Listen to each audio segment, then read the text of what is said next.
Master Tavern Keeper's History of the Old World.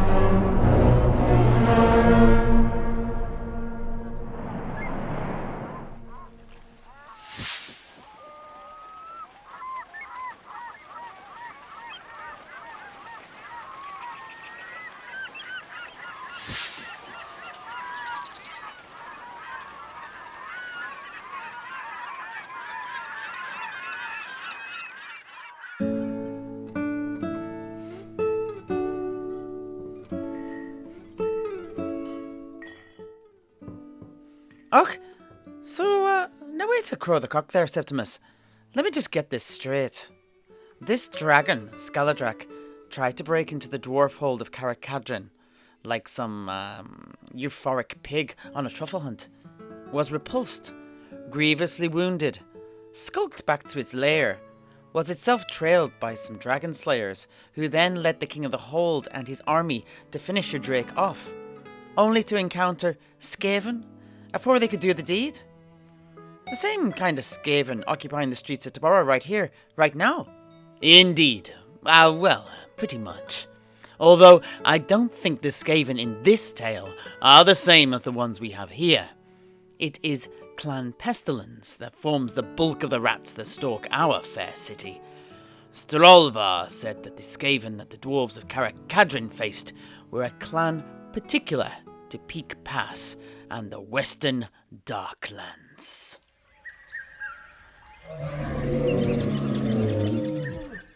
Skeggy, a decade earlier.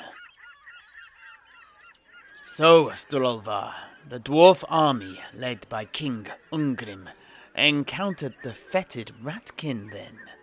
Aye, an army from Clan Rictus. Foes well known to we Dowie. We've had rat troubles for a long time, with the first recorded sightings of them in the Ungdrin Anchor about 3 millennia ago. At least, according to my father, Throlin, a book-bearer in the Brotherhood of Grimnir, as well as a dragon slayer and priest in the Slayer cult. Not that his holiness ever did me any good. That said, he knew his stuff. So, I trust his word. My father said to me that he recognized the banners of the Ratmen as soon as he saw them.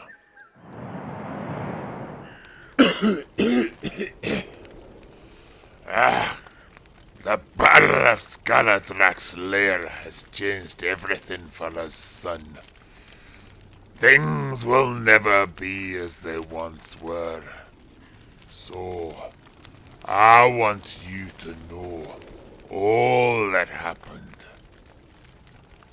The beast was cornered when the Ratmen appeared. I knew them at a glance. The Ratkin from Crookback Mountain.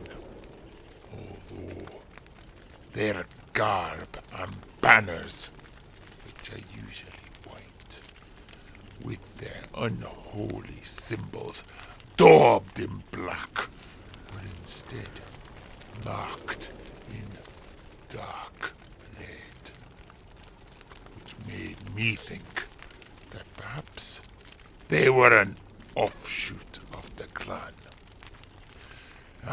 No more rats. Oh, yeah. So, what do we know about these particular Skavens then, Master Tavern Keeper? Not a great deal, but I'll tell you what I both heard from Strolvar and what I've managed to uncover since from other sources. Oh, yeah. I am all ears. I am seriously considering becoming a professional Skaven hunter after all of the rats I've killed during the past few weeks. A fine occupation, with no shortage of prey. If you're serious, I'll get into it then. The Skaven of Clan Rictus. Firstly, they are not plague-ridden like the ones we have here in Tobaro. Rather, they are a clan of vicious, grim warriors. The rat men of this clan are larger too than your average Skaven, and covered with jet black fur and heavy dark armor plate. They typically wield halberds and fight with greater cohesion and uniformity than most of the ratkin I've ever heard of. They don't turn tail, spray their musk of fear, as Gensha used to call it, and flee at the slightest of breezes either. Oh, yeah. Now, that is unusual, and perhaps a positive. I found the hot yellow poodles that accompany their musk of fear to be quite the hazard. It's very easy to slip over if you step foot in one, you see. Och, ain't that the truth? Ah, indeed. Anyway, I also remember hearing that they are greatly feared by the tribes of goblins that infest that part of the Darklands. Och, really? Goblins being so brave and all. I can't believe it. Indeed. But it's not simply the diminutive greenskins being scared of their manly physiques and their sharp and mighty naked weapons. There's more to it than that. The clan operates more like one of our thieves' guilds, rather than a band of rodent marauders. Oh, yeah, what do you mean, Master Tavern Keeper? Well, as I'm sure you're aware, every human city, be it in the Empire, Bretonia, or here down south in Astalia, the Border Princes, and even our own Tilea, is plagued by covert syndicates known as thieves' guilds. That said, they're not prevalent in Araby, though, as the whole society is crooked. Anyway, the guilds run all the organised illegal activities in their parts of town, from extortion to protection rackets, from the black market to gambling. Heck, some even run legitimate businesses. Every thief has to join, if they want to keep their light fingers, that is, and Clan Rictus very much operates in the same way. You what? Pardon me for echoing Heinrich here, but what do you mean, Septimus? As I was actually about to say, the Skaven of Clan Rictus effectively run an extortion racket for the lands they control in and around their warren, somewhere that is hidden in the bowels of Crookback Mountain in the western Darklands. Strolvar told me that a number of traders who made their way through Peak Pass said that in order to traverse the lands near the lair of the Ratmen of Clan Rictus, they had to pay a handsome toll, and if they wished to leave the self-same lands, they had to pay twice as much again. Suffice to say, most traders I knew took the long way around. But it's not only merchants who get the short end of the stick in the Darklands. As I alluded to earlier, the nearby goblin tribes too have a hard time. Maybe even a harder time. I heard from one of my fellow sailors on the Ormond Barden, a dwarf named Drogor, who always pops into the tavern when he's in port here. He said that the rats of Clan Rictus regularly raid the nearby goblin tribes for slaves, which then trade with the other nests of rats. Drogor said that this has apparently made the clan both extremely wealthy and important. Och, now wait another crow of the cock there. Wealthy, you say? What does that mean to a rat? They don't seem very preoccupied with gold and other riches. Indeed they are not, although they seem to realize its worth to other races. But, does everyone remember us talking about the glowing green stones that you see the more well-to-do rats wearing here in Tobaro? Oh, yeah. That Warpstone stuff. Indeed. Well, that is their currency. They turn it into something not quite like coins, more like tokens that they trade and hoard. And it is rumoured that Clan Rictus has one of the largest hoards of these tokens, these warp tokens, I suppose, of all the clans of Ratkin. But I was under the impression that this Warpstone was rather rare. Didn't you say it was parts of Morsleep that have plummeted down from the sky? Indeed. But something special about the Darklands is this. It probably gets struck by meteors of Warpstone more than anywhere else in the world.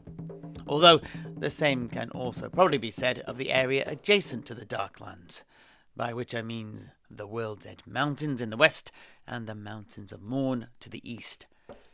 Clan Rictus seems to know this and are constantly patrolling both their own lands and beyond, searching for Warpstone. Heck, Skaven in general are simply so obsessed with Warpstone that I'm sure they'd try to blow up the whole green moon out of the sky if they could. I can't imagine such a thing is possible, but, well, you never know with the Ratmen. Anyway, as I was saying, it is this search for Warpstone that leads Clan Rictus into conflict with the orcs, goblins, and chaos dwarves of the Darklands, as well as the dwarf holds of Kara's Anchor. In this way, Rictus has become one of the more well-known, I dare say infamous, of the Skaven clans. Well, there. That's enough. Let's get back to Skaladrak. Once it was my own father, as one of the senior priests of Grimnir, who was accompanying the king as an advisor, who spotted and identified the enemy for noble Ungrim.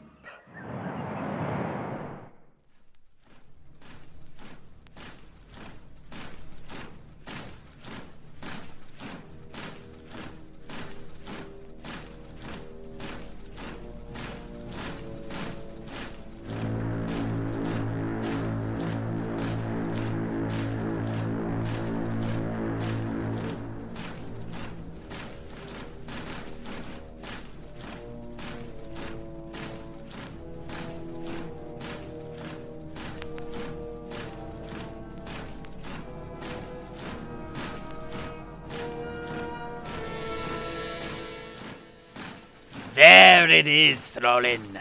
There is Skaladrak, filled and ready to be chopped. But noble king, look yonder. What, Throlin? What do your Norscan eyes see?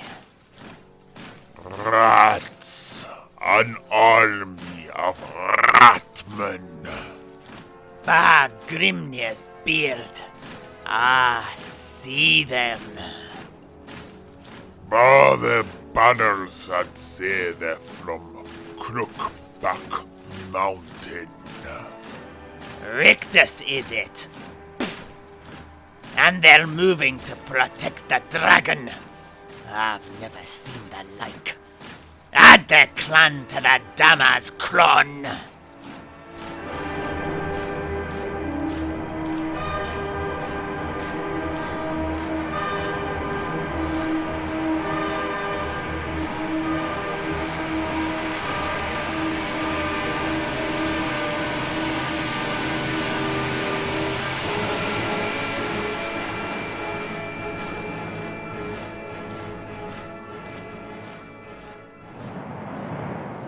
And so it was that the Skaven of Clan Rictus had their names added to the Book of Grudges of Karak Kadrin.